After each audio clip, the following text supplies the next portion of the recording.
મિત્રો, કોઈ પણ વ્યક્તિને મોટો હોદ્દો મળે પછી મોટા ભાગે લોકો ઓફિસમાં બેસીને કામ કરવાનું પસંદ કરે છે.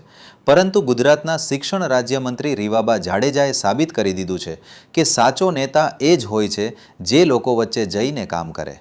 શિક્ષણ વિભાગની જવાબદારી સંભાળ્યા બાદ રીવાબા જાડેજા સતત ગુજરાતની પ્રાથમિક અને માધ્યમિક શાળાઓની મુલાકાત લઈ રહ્યા છે.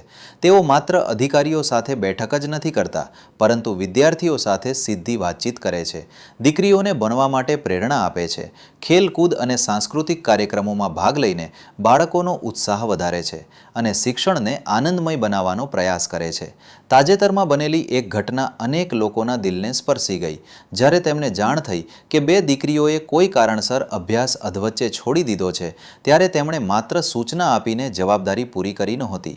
તેઓ જાતે જ તેમના ઘરે પહોંચ્યા, પરિવાર સાથે બેઠા, દીકરીઓ સાથે વાત કરી, તેમને શિક્ષણનું મહત્ત્વ સમજાવ્યું, ફરીથી શાળામાં જોડાવા માટે પ્રેરિત કર્યા અને તેમના ભવિષ્યના અભ્યાસ માટે સંપૂર્ણ સહયોગની ખાતરી પણ આપી. મિત્રો, સાચી શિક્ષણ સેવા તો તેને જ કહેવાય, જ્યારે એક શિક્ષણ મંત્રી ઓફિસમાં નહીં, પરંતુ ગામડા સુધી પહોંચીને બાળકોના સપનાઓને ફરી જીવંત બનાવે અને દરેક દીકરીના ભવિષ્ય માટે ચિંતા કરે.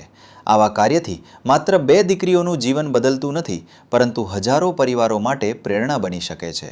અને અંતમાં બસ એટલું જ કહીશું, જો આપણા દેશમાં આવા જવાબદાર અને સંવેદનશીલ જનપ્રતિનિધિઓ બાળકોના ભવિષ્ય માટે આ રીતે મેદાનમાં ઉતરીને કામ કરતા રહેશે, તો આવનારી પેઢી ચોક્કસ વધુ શિક્ષિત, આત્મવિશ્વાસી અને સફળ બનશે.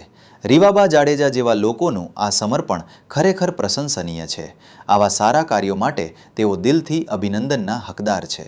જો તમને પણ લાગે છે કે શિક્ષણ માટે નિષ્ઠાપૂર્વક કામ કરનારા દરેક વ્યક્તિને આપણો સાથ અને સન્માન મળવું જોઈએ, તો રીવાબા જાડેજાના આ કાર્ય માટે એક દિલથી લાઈક જરૂર કરજો, કારણ કે આવી પહેલ જ આવનારા ભારતનું ઉજ્જવળ ભવિષ્ય ઘડે છે.